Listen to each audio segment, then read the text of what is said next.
भाई जितने लोग हैं सब झूठ बोले। यशोदा मैया ने कहा कि तू राजा हरिश्चंद्र है तो ही सही बोलता है। भगवान कहे कि अगर विश्वास न हो तो यदि सत्य गिरस्तरहिं समक्षम पश्यमे मुखम। भैया अगर आपको विश्वास न हो तो मैं तो तेरे सामने बैठा हूँ, समक्षम पश्यमे मुखम, मेरे मुख को देख लो कि मैं मिट्टी खाया हूं कि नहीं खाया। यद्यपि भगवान मिट्टी खाए हैं लेकिन कह रहे हैं कि ना हम भक्षितवानंद सर्वे मिथ्या विसंसिनः। जितने लोग हैं सब झूठ बोल रहे हैं। अरे भाई ये पूर्ण ब्रह्म है, पूर्ण ब्रह्म क्यों झूठ बोलेंगे।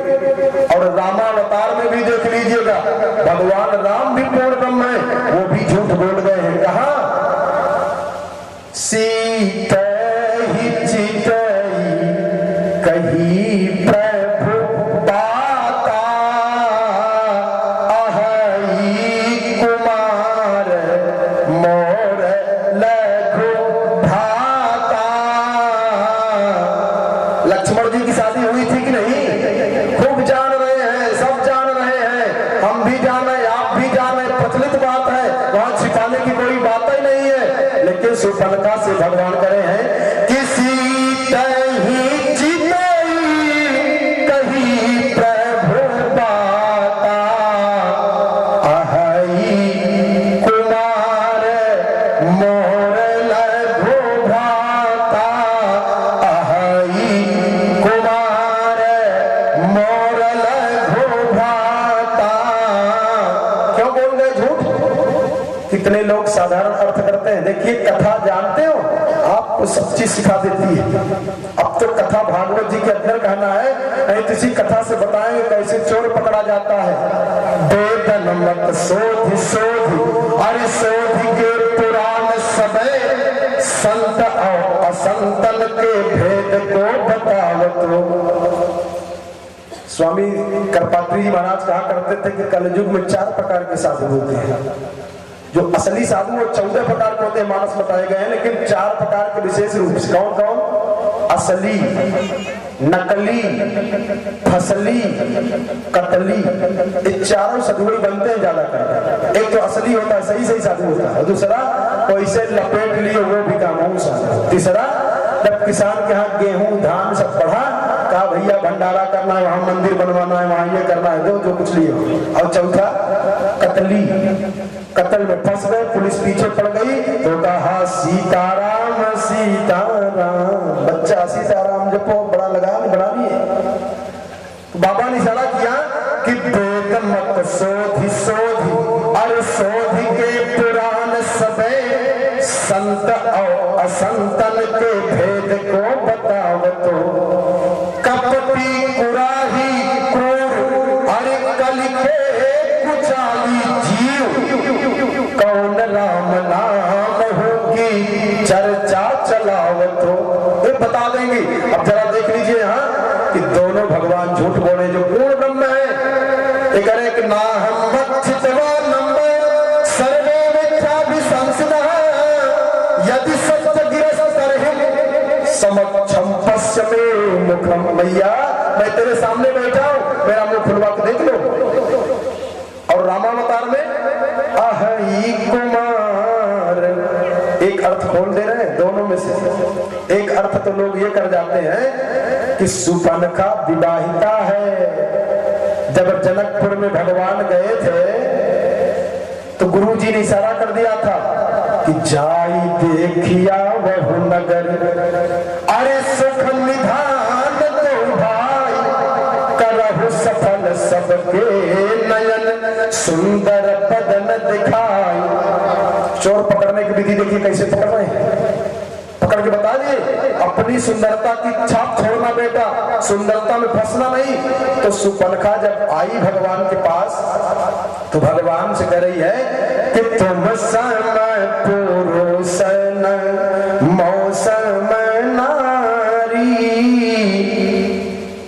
स्त्रियों का 3 रूप होता है, कुमारी, नारी महतारी, जब तक शादी नहीं हुई रहती है तब तक कुमारी, शादी हो जाने के बाद नारी, बच्चा बच्ची पैदा हो गया तो महतारी। सुपनखा कह रही है कि तुम समय पोरोसन मौसम नारी। भगवान कहे करे टाइम शर्म नहीं लग रही है, विवाह हो गया तब वो चली आई यहाँ पे।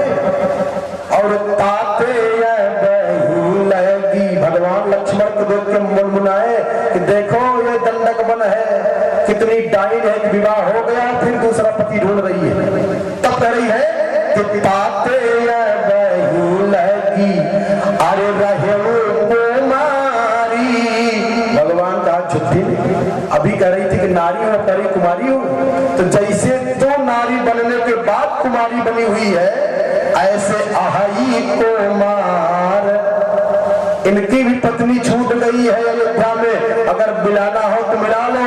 जैसे तेरा विवाह होने के बाद पति मर गया तो तुम कुमारी बनकर के घूम रही हो, ऐसे इनकी भी पत्नी छूट गई है, मिलना हो तो मिल लो। अहाई कुमार, ठीक ठाक है, लेकिन ये अर्थ ठीक नहीं है। पूर्ण ब्रह्म क्यों झूठ बोले? दुष्ट दुष्टता करता है लेकिन सज्जन अपनी सज्जनता को नहीं छोड़ता है। तो सुपनखा ने झूठ अगर बोल दिया तो कोई बात नहीं है, लेकिन भगवान क्यों झूठ बोलेंगे? इसकी बहुत अर्थ है।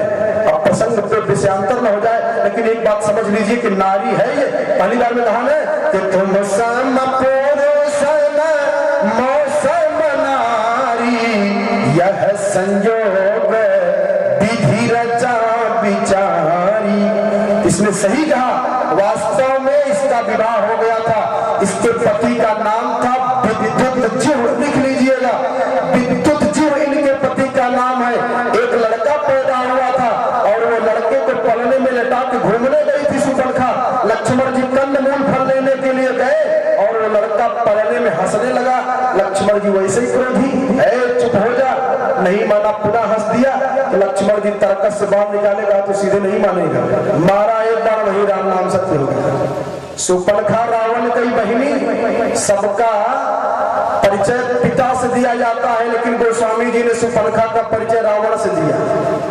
और जब आई तो देखा कि पलने में मृत बालक पड़ा, आग बबूली हो गई, कौन ऐसा पैदा हुआ जो मेरे पुत्र का वध कर दिया, भयंकर रूप धारण किया।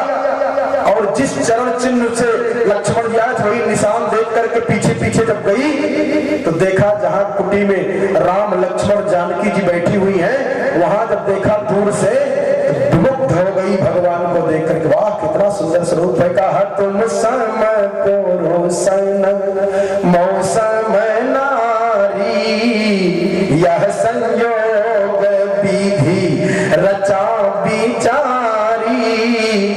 इसका जरा अर्थ देखिए पूज्यपाद धर्म सम्राट स्वामी गणपति जी के माध्यम से। आई तो उसने सोचा कि बड़े सुंदर है, इनके साथ अगर विवाह हो जाए तो जीवन धन्य हो जाए। लेकिन भगवान ने सीता ही चित ही कही प्रभु दाता, सीता जी की तरफ क्यों देखा भगवान? सीता जी की तरफ इसलिए भगवान ने देख लिया, करे पापिनी शर्म नहीं आ रही है, करी कि हम हमारे समान कोई स्त्री नहीं, जरा इनसे मिलाओ जो हमारे बगल में बैठी है, इन्हीं से तुम अपना डाइन चेहरा देख के मिला लो, कैसे तुम वो कैसी है। अब इनके सामने तुम बोल रही है कि मौसम नारी, हमारे समान कोई सुंदर नहीं है। और तब दूसरा भाव, रावण ने भरी सभा में कहा कि चाहे जितने भी लोग हो, जब मैं आ जाऊं तो अपना मुकुट उतार करके मेरे चरणों में रख दिया करो। तो जो विद्युत जीव है रावण के बहनोई, वो सोचे अपने मन में कि मैं तो रावण का बहनोई, हमको थोड़ी मारेगा। तो रावण बुलाया, कहा यहाँ अहनोई बहनोई का रिश्ता नहीं चलेगा, शासन है दस्कंधर का। एक बार चेतावनी है, दूसरी बार चेतावनी नहीं दी जाएगी। विद्युत जीव ध्यान से समझ लो। लेकिन विद्युत जीव माने नहीं। दूसरी बार जब पुनः सभा लगी तो मुकुट पहने अपने आसन में बैठे रह गए। रावण कहा कि बेटा तू सीधे से नहीं मानेगा। क्रोध में उठा और जाकर के सर धड़ से अलग कर दिया, मारा एक तलवार जय सिया राम। सुपनखा को पता चला तो रोती हुई आई, विलाप करती हुई भरी सभा में प्रतिज्ञा किया कि भैया जैसे आपने हमको विधवा बना दिया है, मैं सौगंध खा के कहती हूँ कि जब तक पूरे लंका की निक्षरियों को विधवा नहीं बना दूंगी तब तक मैं चैन से नहीं रहूंगी। आज वही जब भगवान भी जा रहे थे, अस्थि ही समूह है देखी रघुराया। हड्डियों का जब पहाड़ देखा भगवान राम ने तो पूछा कि भैया ये क्या है? तो महात्माओं ने कहा महाराज इतना अत्याचार बढ़ गया है कि निश्चर निकली अरे सकल मुनि खाई। महाराज राक्षस लोग महात्माओं कितना खा गए, उनकी हड्डियों का पहाड़ लगा हुआ है। बस फड़क गई भुजा भगवान की, कहा निश्चर हीन करो मही भुज उठाई पुलकीन सकल मुनि के आश्रम जाई जाई सुख दीन। प्रतिज्ञा भगवान ने भी किया कि पृथ्वी से समस्त निश्चरों को मैं नाश कर डालूंगा, और वो भी प्रतिज्ञा की हुई है कि मैं समस्त निश्चरियों को विधवा बनवा डालूंगी। इसलिए आके भगवान से कहती है कि तुम सम पुरुष नमो सम नारी। आपके समान कोई पुरुष पैदा नहीं हुआ है जो मेरे भाई के खिलाफ आवाज उठाती, और हमारे समान कोई नारी नहीं महाराज। मैं भी प्रतिज्ञा की हुई। आइए हमारा हाथ मिलाइए, पकड़िए, और इसी के द्वारा शुरू हो जाए खेल। सीता जी को देख करके भगवान इशारा के बहुत अर्थ है इनके, आगे देखिएगा। यहाँ भगवान झूठ क्यों करे? इसका कारण यह है कि पृथ्वी का एक नाम क्षमा है। भगवान श्री कृष्ण सोच रहे हैं कि मैं पूर्ण ब्रह्म हूं और ग्वाल बाल हमारे साथ खेलेंगे, तो अगर हमारे हृदय में क्षमा नहीं रहेगा तो कहीं क्रोध आ गया अगर हमको तो इन विचारों का दुर्गति हो जाएगी। इसलिए क्षमा को अंदर भगवान धारण कर रहे हैं। अथवा कोई भी चीज जब प्राप्त हो तो पहले ब्राह्मण देवता को चढ़ाया जाता है, तो द्विज ब्राह्मण को कहा जाता है, द्विज दातों को कहा जाता है। तो भगवान ने कहा कि इस पृथ्वी पर हमको लीला कर दी है, पृथ्वी को अपनी पत्नी बनाना है, तो थोड़ा अंश पहले ब्राह्मण देवता को मैं चढ़ा दूं। ऐसे बहुत भी अर्थ है। और तब बड़ा विचित्र रूप दिखाया अपनी माता जी को, और एक दिन दधी माखन के लिए अपने पुत्र को बांध दिया यशोदा मैया ने ओखल में, और ओखल में इसलिए बांध दिया कि उन्होंने दधी माखन की सब मटकी फोड़ दिया, और उस बहाने भगवान नारद जी के दिए हुए श्राप को यमलार्जुन के उद्धार के लिए ये लीला किए। जो नलकूबर और मणिग्रीव थे नारद जी के श्राप से वृक्ष बन गए थे, इनका भगवान ने उद्धार कराया। ऐसे भगवान लीला करते जा रहे हैं। कहते हैं कि इसके बाद एक दिन कोई फल बेचने के लिए आई, और फल बेचने वाली को देख करके चिल्लाई, तो भगवान छोटी सी अंजलि में दाना लेके जाने से गिर गया, लेकिन फल वाली ने भगवान को खूब फल दिया, तो भगवान उसका पूरा घर ही रत्नों से भर दिया। इस कथा से समझना चाहिए कि भगवान के पास जो आप समर्पित करोगे उसका कई गुना आपको स्वयं प्राप्त हो जाएगा। कहते हैं अघासुर आया, कंस ने भेजा, अघासुर का भी भगवान ने वध कर दिया। और अघासुर के बाद एक दिन कहते हैं कि ऐसी लीला हुई जो 1 साल के बाद ब्रह्मा जी को पता चला, और 1 साल के बाद ही ब्रजमंडल को पता चला। तो राजा परीक्षित ने पूछा महाराज वो कौन सी लीला है जो 1 वर्ष के बाद ब्रह्मा जी को भी पता चला हो? कहा राजन ये भगवान की बड़ी प्रबल लीला है। जो चतुर्मुख ब्रह्मा है वो भी चक्कर खा जाते हैं भगवान की लीला। बहुत सुंदर बताए हैं। इस कथा को संक्षिप्त से जरा देख लीजिए।